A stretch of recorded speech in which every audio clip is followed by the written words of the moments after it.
Hey Trailblazers and Tarmac Tacklers, welcome to the Maximum Mileage Running Podcast.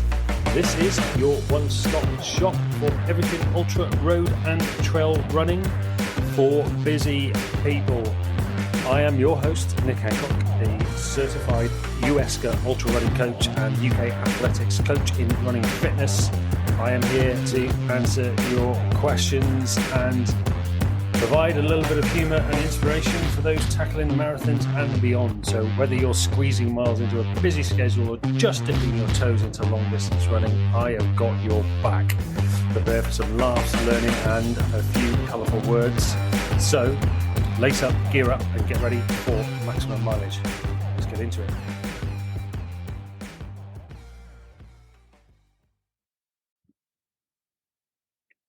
Welcome back to the Maximum Mileage Running Podcast, ladies and gents. Today I have a guest whose story goes beyond the miles, the finish lines and the applause, and it dives deep into the transformative power of running and its potential to heal not just the body, but the mind and soul too. My guest is a man who has faced the incredible challenges of 13 marathons in 13 days, the Manchester Marathon, which I might have to ask you about because that's my A race for the spring. The Kielder Marathon, which I've coached some people to, and he's also done the gruelling 70-mile ultra marathon known as the Wall. But beyond these astounding feats, Reece's journey is an inspiration on a different level. So, Rhys, it's nice to meet you. How are you doing? I'm good, thanks. Yeah, bit tired. And new baby, just 2 weeks old. So, yeah, congratulations. Thank you. Yeah, great at the minute. Just like a bit tired. How are you? Yeah, all good, thank you. Yeah, no, I feel your pain. And is it your first baby? It's not your first baby, is it? Third. Third. Oh God, you're going back in for a third. For a Yeah, third run at it. Oh my God. that is definitely it though. I mean, this might be a bit TMI for some people, but one of the first things I did after my second child was born was I was straight on the phone to the GP, the doctor, get me in for the snip.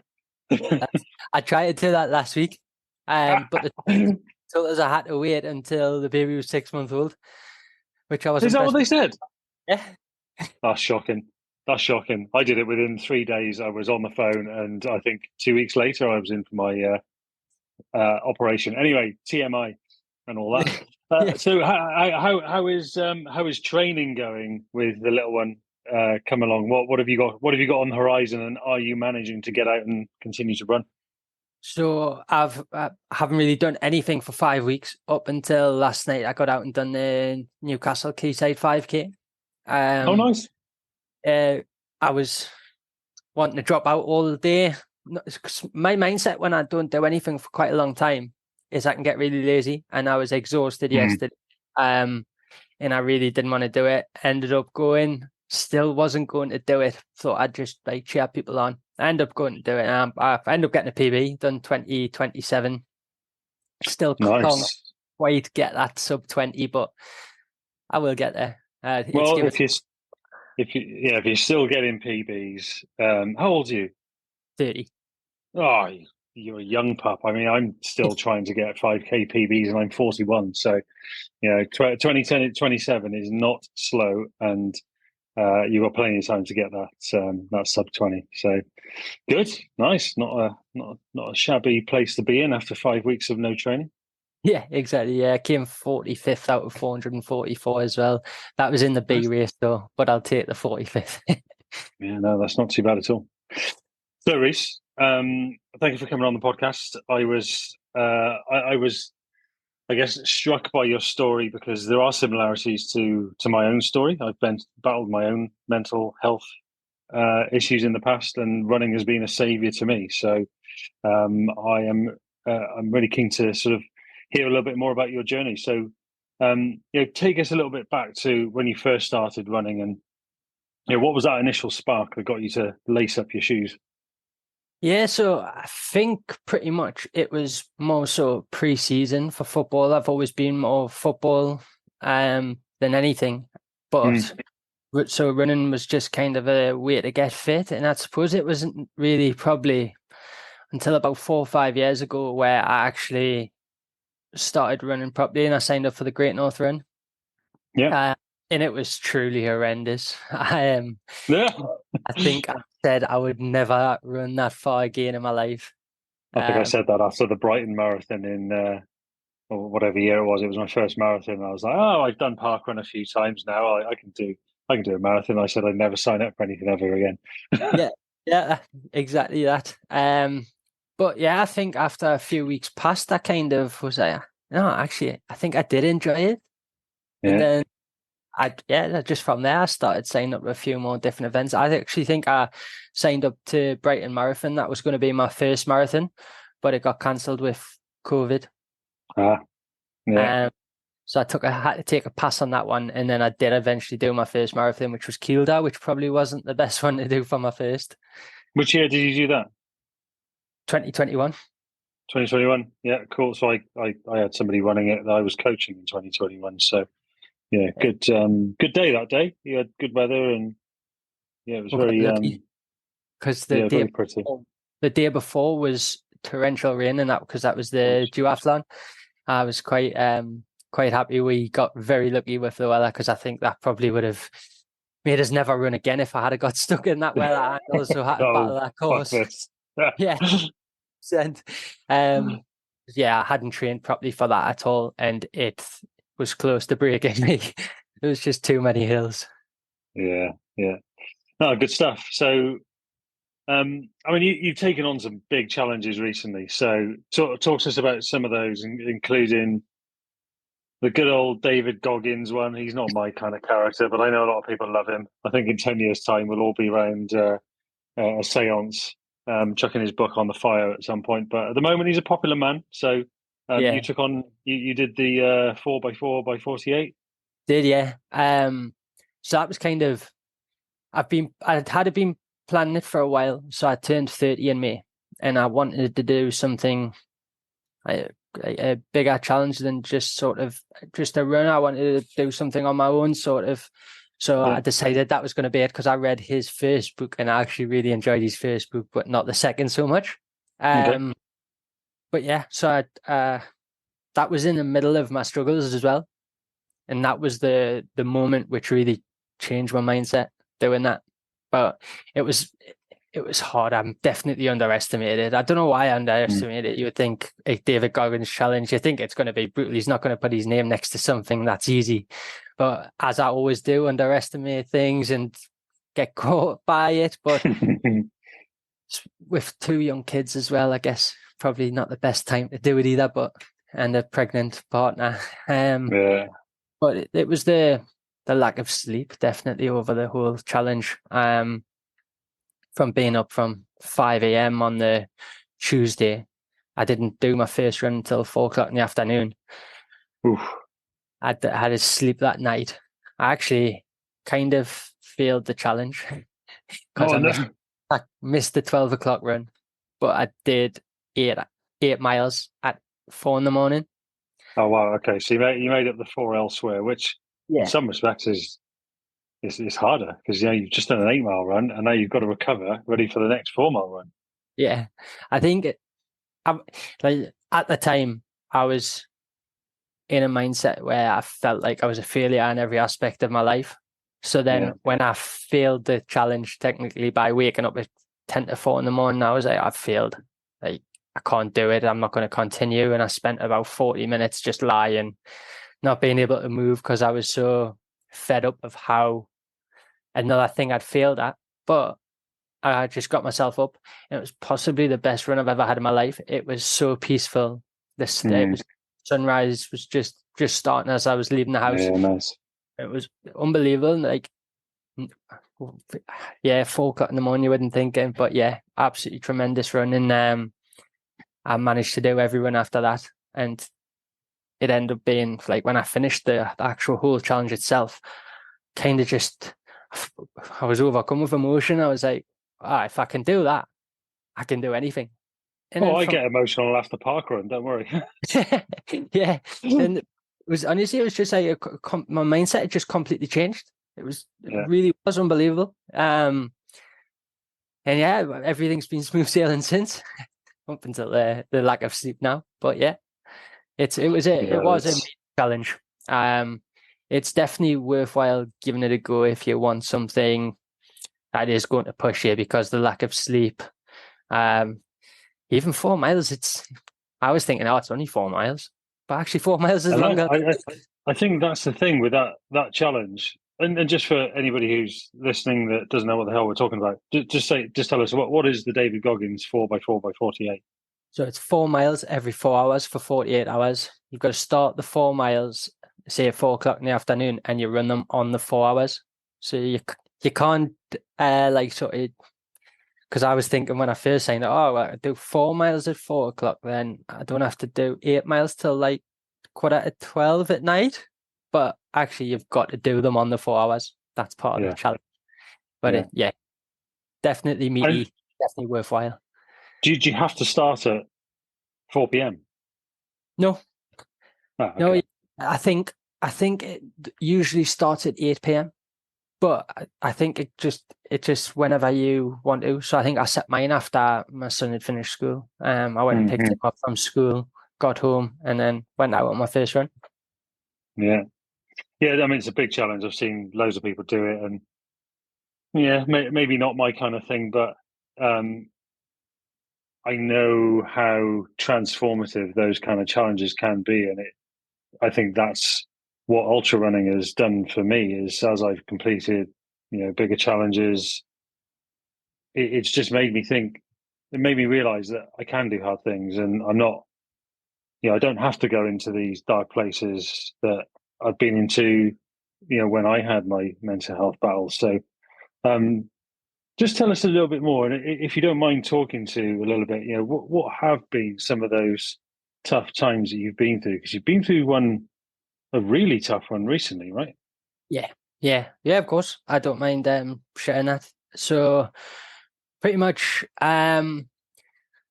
November was pretty much the start, but it started a long time before that. So I was a chef up until I found out my first son was going to be born.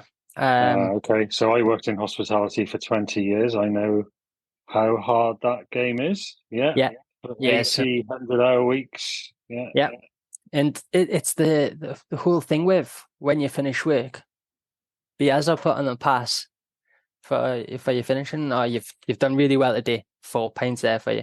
You've had a yeah, really bad day, here's 4 pints for you. yeah, Long yeah, day, short day, whatever sort of day, you had them pints waiting for you. And then you would have them pints. Well, had 4 pints now, don't go downstairs, have a few more. Have a few more. Sometimes it's 5 o'clock in the morning, you're still in the casino and you're starting work in an hour and a half. yeah, And when I stopped being a chef, because I knew I couldn't be a dad while doing those sort of hours, yeah. that's when I just went into a contact center. And I remember the first day of finishing work, they let me go an hour early from training, and we'd just moved back from Bermuda not long before that. And I was in my mom's kitchen, just pacing back and forwards. Oh, what do I do? It's 3 o'clock in the afternoon. I was lost. I was completely lost. It was a weird feeling. So I went in the shop, just got some cans. Say, I'll have a few beers since I'm finished this early for once in my life. And kind of that stuck from that point going forward. It was like, oh, I've had a really stressful day at work. Pop in the shop, get 4 cans. But then it went from 4 cans. Then it would start to I'll get 8 cans. And then it would be, I'll get a crate on a Wednesday. That'll last us through the weekend. Would last us 2 nights, 1 night, 3 nights. It kind of just got progressively worse from that point to the point where I kept messing up. Was letting people down. Was just fed up with it, of everything that was happening. The final straw was the England game, the first one of the World Cup. So went to the pub, 11:30. Few pints, was meant to be coming home after it. Didn't come home after it. My son plays for Newcastle Academy. I was meant to be taking him to football. Well, going along. Ended up saying, "Oh, just pick us up after." So I ended up missing his football, and then I didn't end up coming home again when I said I was going to. So I just woke up. I felt terrible. I was just like, right, I've had enough of this. So one of my friends said, "Why don't you try AA?" I tried AA, and I got Alcoholics Anonymous, right?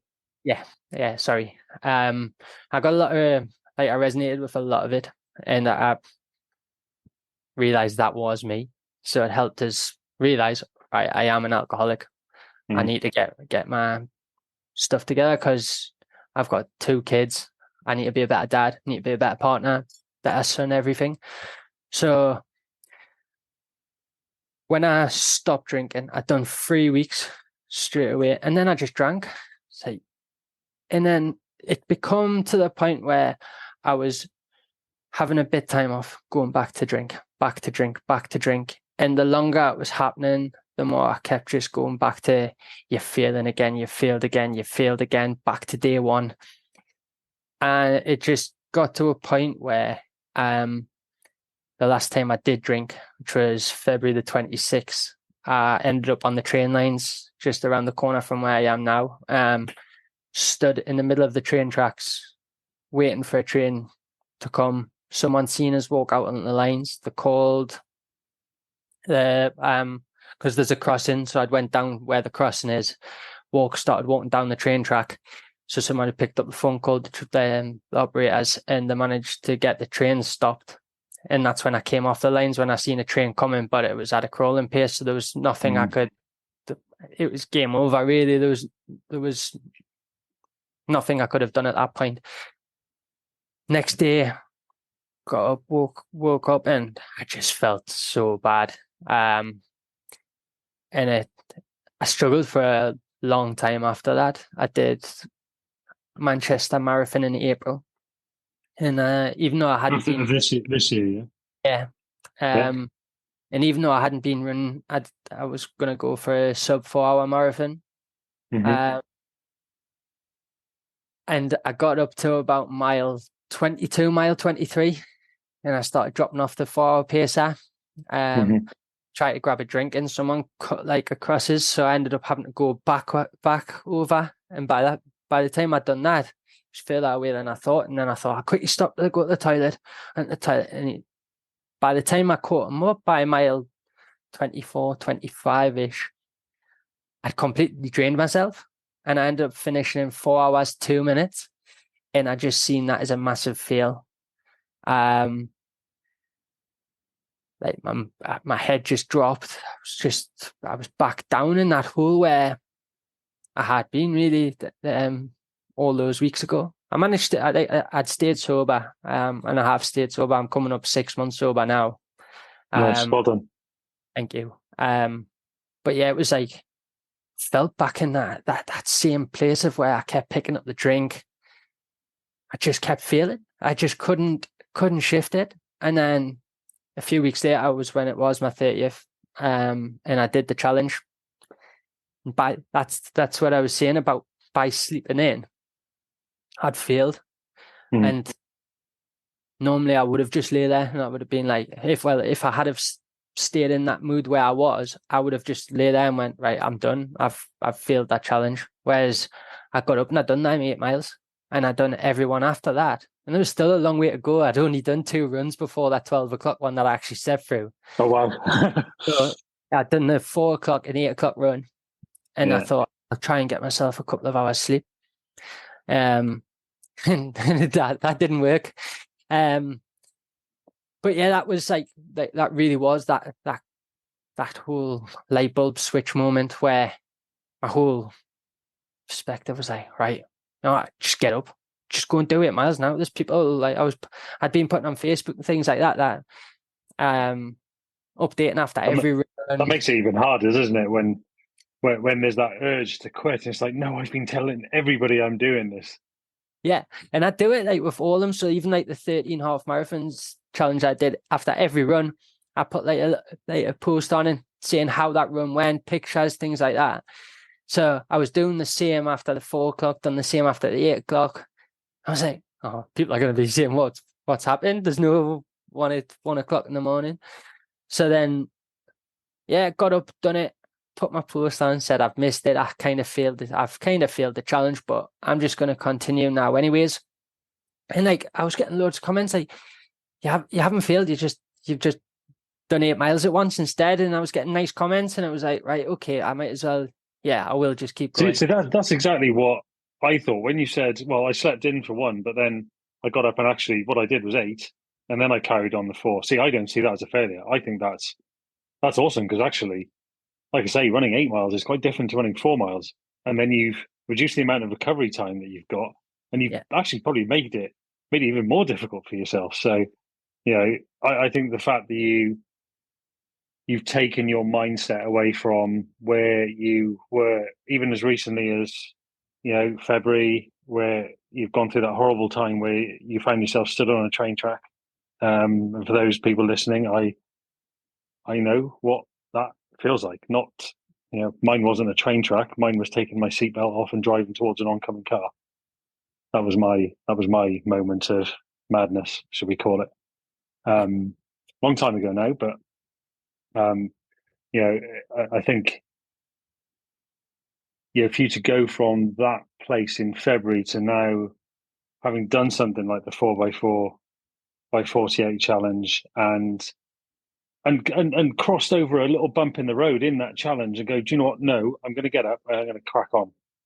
And I'm going to do this and I'm going to finish it. And you have done. Yeah. I think that's a remarkable transformation in a fairly short space of time. And I think if you can keep hold of that as you go through the rest of your life, 3 kids now, that's a great place to be. And you talk about great places to be. You're not a chef anymore, are you? No. No. What is it you do now? So I've recently I've been in payroll for the last 5 years. I went into a contact center, basically got a little side job in the contact center, doing a bit of payroll, end up going Mm-hmm. full time into payroll, and I've now on Monday just started as a payroll manager of a charity that looks Oh, after awesome. lots of other different charities, payrolls. Very good. Very good. Quite different from the 80 hours a week behind the pass. Yes, very different. Yeah, I think and there's nobody incentivizing you to do a good shift with beer, which is what I used to do when I used to run places. I used to incentivize the chefs. I used to play a game with them, right? I get a case of 24 beers, and I'd say for every mistake you guys make, I take away a beer. yeah. Oh, And I see would how have many never were made a left. mistake. Yeah, and every shift was the best shift ever because it was like, no, all the beers are still in there. I can imagine that. Like, But it's a hard, that, no, the thing is, I look back on that now and think that is actually a really shit thing to do, to incentivize somebody with beer in that way. do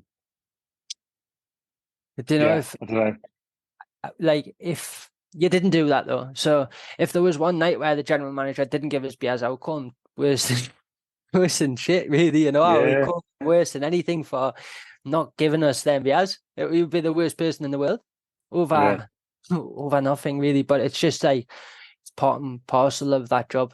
It's sort of It is, yeah, it is part and parcel of hospitality to an extent. And look, anybody listening, who's in hospitality, and I actually coach somebody who works in hospitality. In fact, 2 people I coach work in hospitality. One is a chef. It is a great industry to be in. It took me all over the world, but it does come with a lot of hours and its drawbacks, and it is a bloody tough gig to be in. yeah, Having said that, all those feet, all that time on feet, standing in the kitchen, not bad for ultra training. exactly. Certainly would have set you off with a good base of strength in your legs, ready for your ultramarathon endeavors. Definitely. Yeah. Uh, So when did you do the wall? June last year. June last year, right? Okay, okay. And how did you get on? Signed up again for next year. Ah, nice, nice. Got a bit of unfinished business with it because I didn't manage to finish before it got dark. It was Yeah, it was brutal. yeah, it's a tough one. But any other way, it was really brutal. Hadn't done anything like it before. Yeah. It was amazing though. Like just to the views, everything like that it was an amazing experience. But it was when I got to Hexham, which was 44 miles in. The furthest Hmm. I'd ever ran before was a marathon, and I had a marathon left to go from there. One of the guys from the running club who I run for, he met me at Hexham, and stupidly I sat down when Oh I sat. yes, the Yeah. When I One of sat the down, worst things you can do in ultra marathons is sit down. yeah, absolutely horrendous. I couldn't even walk after. It was that bad. I thought I was Yeah. right. I tried to run. I couldn't run, so I was like, right, I'll just walk really fast. So I thought I was walking really fast. People were walking past as if they were sprinting. So I just like gone. I was like, what's going on? I was like, so from that point, I'm sitting there. I'm going, I'm never even going to make it past the deadlines now because I'm walking that slow. So I start getting in my head, loads of people walking past us going, are you okay? I was like, yeah.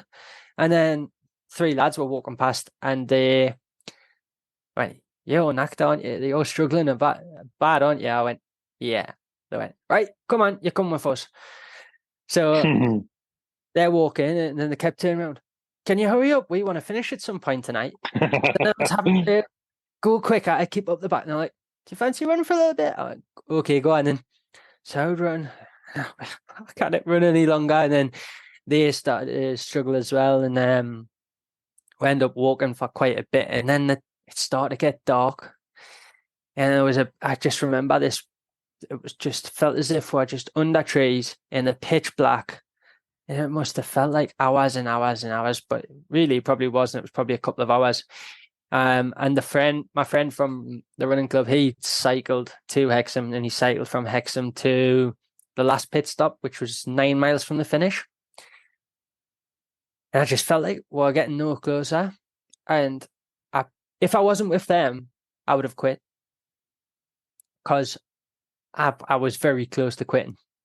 I And just was, that's the beauty of the ultra marathon world is there's such a great community in it, and you can make friends with people literally there and then in the middle of a race. yeah. Oh, they completely dragged us along. And then I was about 100 feet away from the last pit stop. And I was still saying, I can't do this. I can't. And then my pitch black, I just seen this bike coming towards us and it just stopped instantly. And it was my mate from the running club. And he just looked at us and he just gave us the biggest cuddle. And I was just, I was just completely froze, didn't know what to do. And he went, we're 100 yards away. Come get your water filled up. Get a bite to eat and see how you feel when we get there. Got there. Someone came over, filled my water up. He went, what are you going to do? I went, come on. And he cycled alongside us. And I just started running again. I don't know. It was like I knew where I was. Mm-hmm. And then got up to Scotswed Road. And it was when I got down to the quayside, I was like, whoa, I can see the Tyne Bridge. I can see the Millennium Bridge. I'm nearly there. I've actually nearly made it. I did 8.5 minute miles for the last 4 miles.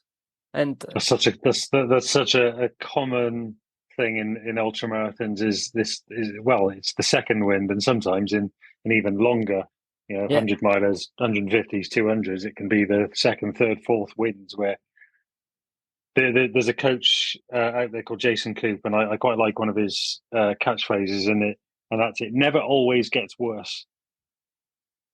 It yeah, never always gets worse. So you yeah, might think you're in the weeds right now. It's not always going to keep getting worse. At some point, it will get better. yeah, And that is one of those occasions where it's actually, do you know what?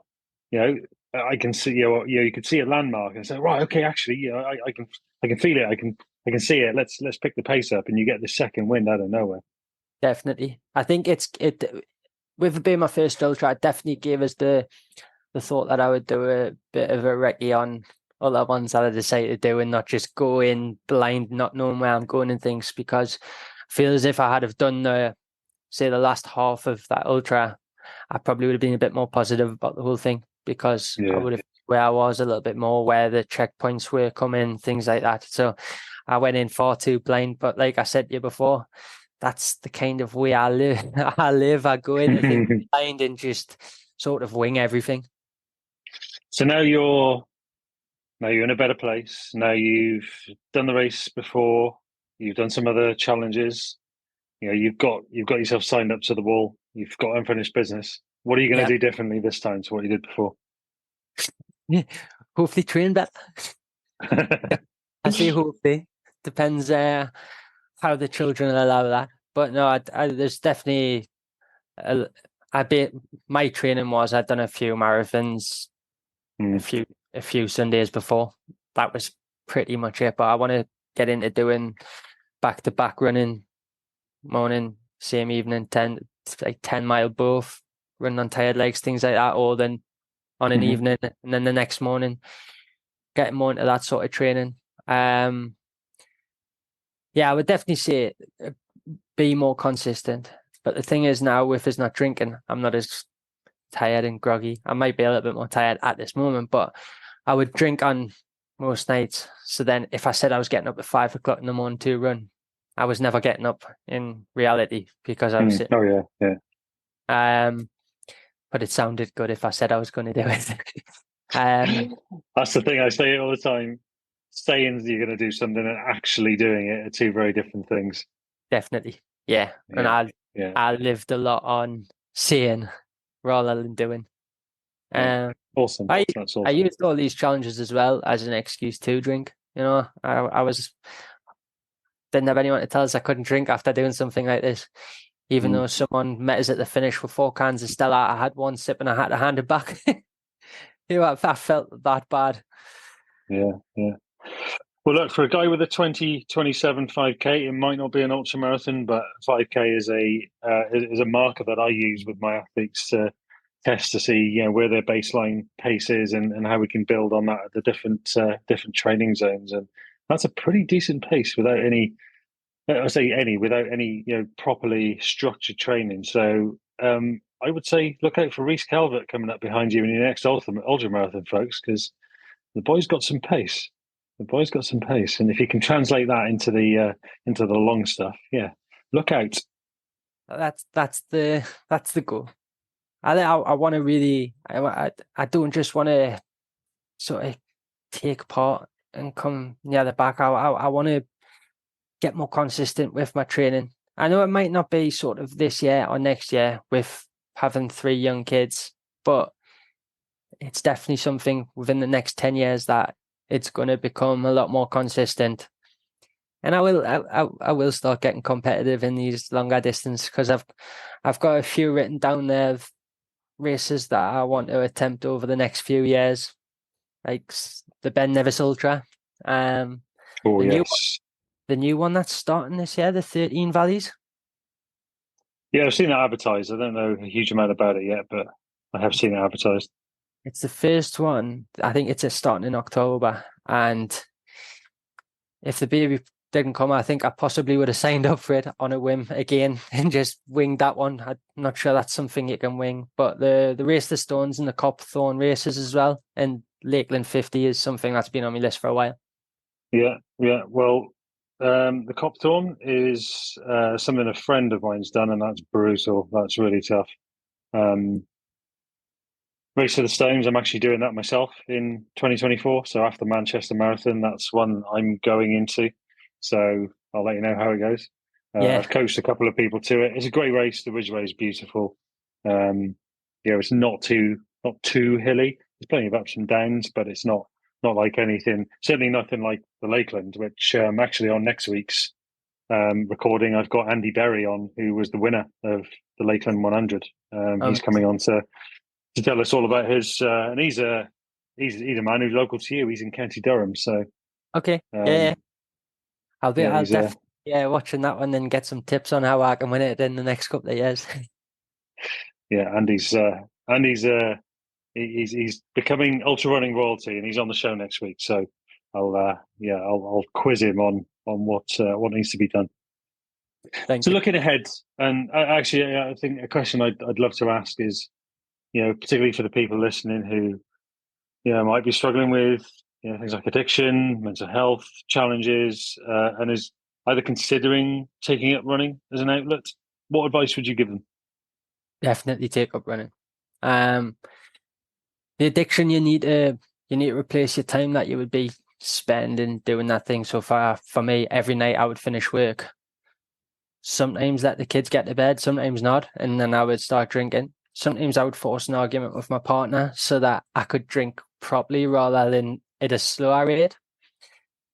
So when I did stop, I was like, wow, this is when I would normally be drinking, watching Newcastle. that was something I would have a drink with every time. So I really did struggle watching Newcastle the first few times, but see, I would make it more about my son and what and you've got to. There's going to be things you associate with that addiction, and you do need to replace it, and you need to put your energy into something else. So for me, that was running. And the good thing about running is when you do stop, the benefits of stopping out drinking alcohol, I think pretty much everyone already knows that it is like really good, but I did actually see the benefits a lot. So when you do get the positive out of, right, you can see yourself improving, and it's like, oh yeah, this is a good thing. It's always like the family as well, like life's been so much better for them. And yeah, I guess how have they been through? You know, they've stuck by you. Your missus has stuck by you, yeah.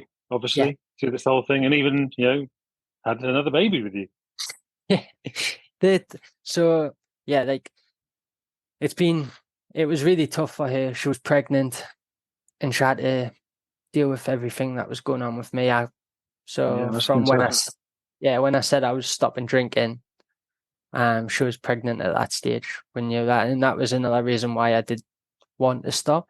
And the whole time I did actually want to stop drinking. It just, I would have a bad day or something, and I would end up turning back to the drink. And it was about, I hit rock bottom and I knew I couldn't drink anymore. And that was the turning moment for me. I could not physically drink because I couldn't be back in that place. I couldn't leave Charlotte with two kids, an unborn baby, and no dad to help.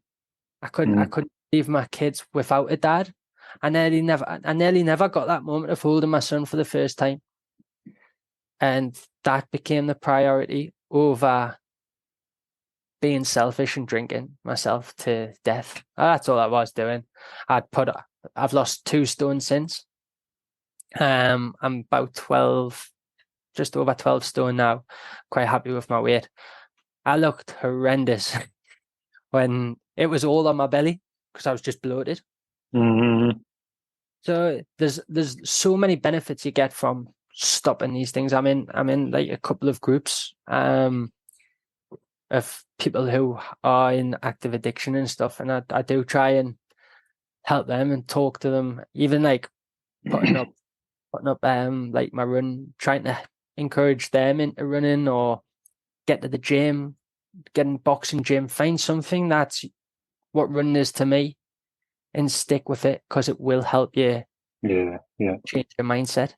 I think Also, that's a really, really, really good point, actually. Just obviously this is a running podcast, but I would say to anybody, it doesn't have to be running. It could be, get in the gym, get on a bike, go to Zumba. I don't know, yeah, go and do something that makes you happy and gives you that endorphin boost. Because that's what I get from running. And, talk about, for me, yes, I had my addictions earlier in life, but um, for me, it was about how running made me feel on a day-to-day basis that completely changed my perspective on, actually, feeling like crap was normal, but it didn't need to be normal. Actually, feeling good could be normal. And, now I can tell if I haven't been, I mean, God, my rest days, I'm still one of these people who's like, oh my God, it's a rest day. What do I do? What do I do? What do I do? yeah, But yeah, my missus says all the time, I can tell when you haven't been for a run. yeah.